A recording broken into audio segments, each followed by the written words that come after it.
The next problem is example 9, which says the sum of three consecutive multiples of 11 is 363. Find the three numbers. The key word here, students, is consecutive multiples.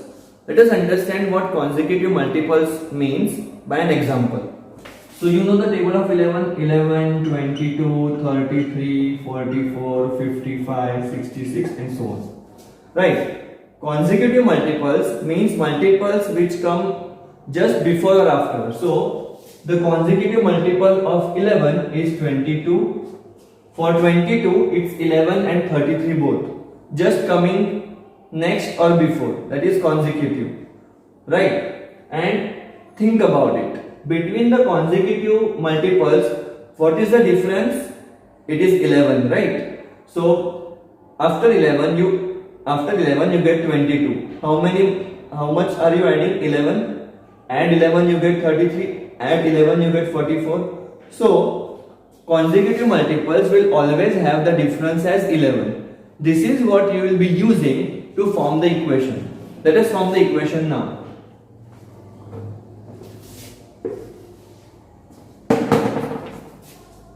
Solution.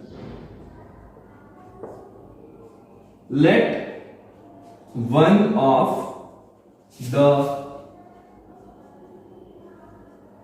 multiples of 11 be any number. Let's say z. So we took one of the multiples as z. Then the next consecutive multiple will be, what will it be? Z plus 11. Right? Therefore, the consecutive multiple will be z plus 11, and what will be the next one? Z plus 11 which is z plus 22.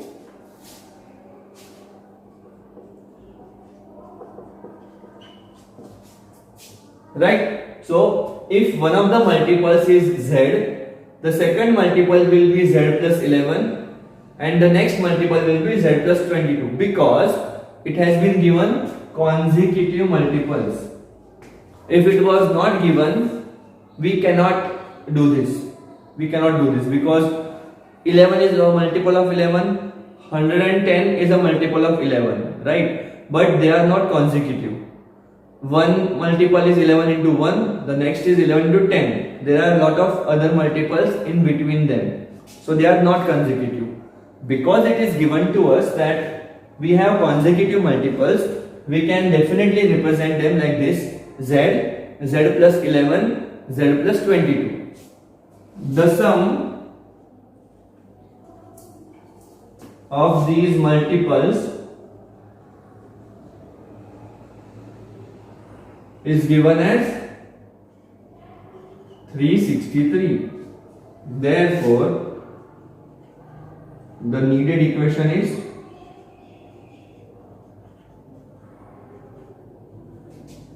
z plus 11 plus z plus 22 is equal to 63. Sum of all the three multiples. Three consecutive multiples. z plus 11 plus z plus 22, which is equal to 363. I am sure you can solve this equation on your own. Find out z, that is your first number.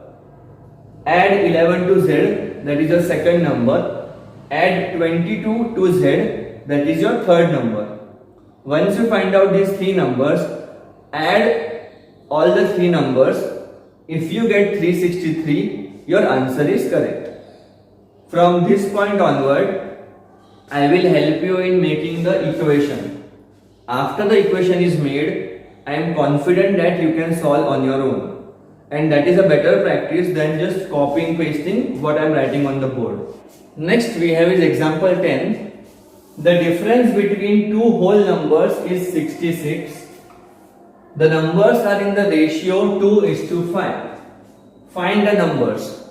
So there are two numbers, and when we subtract the smaller number from the bigger number, the answer is 66. And the numbers are in the ratio 2 by 5. So when we divide the smaller number by the bigger number, we get 2 by 5 as the answer. We have to find out the numbers. So let's begin. Solution. Let the bigger number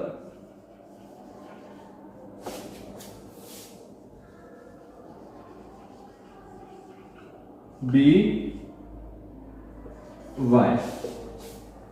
Let the bigger number be y. So, what will be the smaller number? See, we know that difference between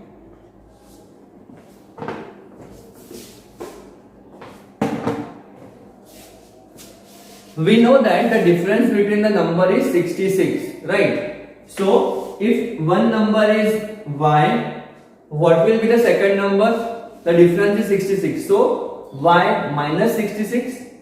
See, it is given that the difference between the numbers is 66. So, if the higher number is y, the smaller number will be y minus 66. Difference means subtraction.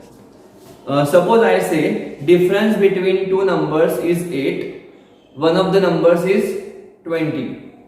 So I get the second number by 20 minus 8, which is 12.